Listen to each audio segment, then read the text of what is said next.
चांदनी जंगल और खोया हुआ एतमाद। कहते हैं कि पहाड़ों के पीछे एक जंगल था जिसे चांदनी जंगल कहा जाता था।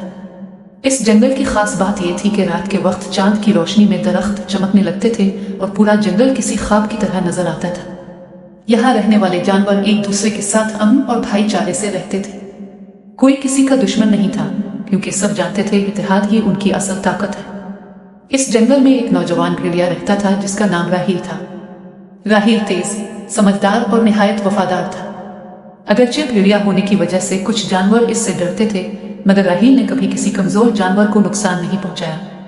वो रातों को जंगल की निगरानी करता और खतरात से सबको खबरदार करता था।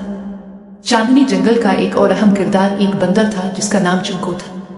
चुनको बातूनी और होशियार था, मगर उसकी सबसे बड़ी कमजोरी ये थी वो हर वक्त खुद को सबसे बेहतर साबित करना चाहता था। इसे राहील की इज्जत और अहमियत से शदीद हसद था। एक रात अजीब वाकया पेश आया। जंगल के मशरकी किनारे से जोरदार धमाके जैसी आवाज आई। अगली सुबह मालूम हुआ कि कई दरख्त जल चुके हैं और कुछ जानवर जख्मी हैं। सब जानवर खौफजदा हो गए।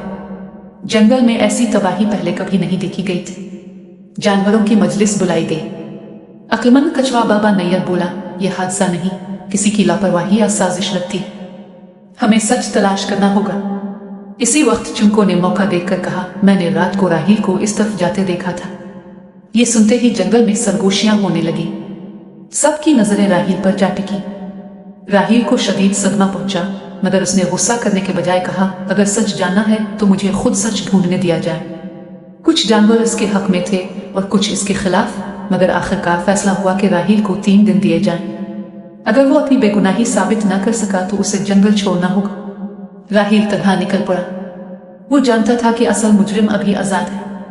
रास्ते में इसे एक जख्मी तीतर मिला जिसने कमजोर आवाज में कहा, मैंने आग एक अजनबी जानवर को लगाते देखी थी। वो निकाब में था। राहील को पहली उम्मीद मिली। वो आगे बढ़ा तो उसे जंगल के पुराने हिस्से में जले हुए पंजों के निशान मिले। ये निशान किसी भेड़िए के नहीं थे। ये बड़े और भारी थे। इसी दौरान इसने चुनको को छुपते हुए देखा। राहील खामोशी से इसके पीछे गया। थोड़ी दूर जाकर चुनको एक गार में दाखिल हुआ। अंदर एक खुफिया जखीरा था जहां जलाने वाला तेल और सूखी लकड़ियां रखी थी। राहील को सब समझ आ गया। अगले दिन जंगल की मजलिस दोबारा बुलाई गई। राहील ने सबके सामने तीतर को बुलाया, निशान दिखाए और आखिर में चुनको को गार से बाहर ले आया। चुनको टूट गया। इसने रोते हुए एतराफ किया, मैं बस सबकी तवज्जो चाहता था। मैं चाहता था लोग राहील से डरें और मुझ पर भरोसा करें। जंगल में खामोशी छा गई। सबको अपने शक पर शर्मिंदगी हो रही थी। बाबा नैयर ने कहा, एतमाद टूटने में एक लम्हा लगता है, मगर जड़ने में वक्त लगता है। राहील ने सबको हैरान करते हुए कहा, मैं बदला नहीं चाहता। मैं चाहता हूं कि हम फिर से एक खानदान बने। चुनको को जंगल की खिदमत की सजा दी गई। वो जख्मी जानवरों की देखभाल करने लगा और जलने वाले हिस्से में नए पौधे लगाने लगा। वक्त गुजरा। चांदनी जंगल फिर से सरसब्ज हो गया। रात को दरख्त पहले से ज्यादा चमकने लगे, क्योंकि अब जंगल ने एक बड़ी आजमाइश पार कर ली थी। राहील पहले से ज्यादा मजबूत नहीं, बल्कि पहले से ज्यादा मोतबर हो गया था। और जंगल ने सीख लिया था कि अंधा शक सबसे खतरनाक आग होती है।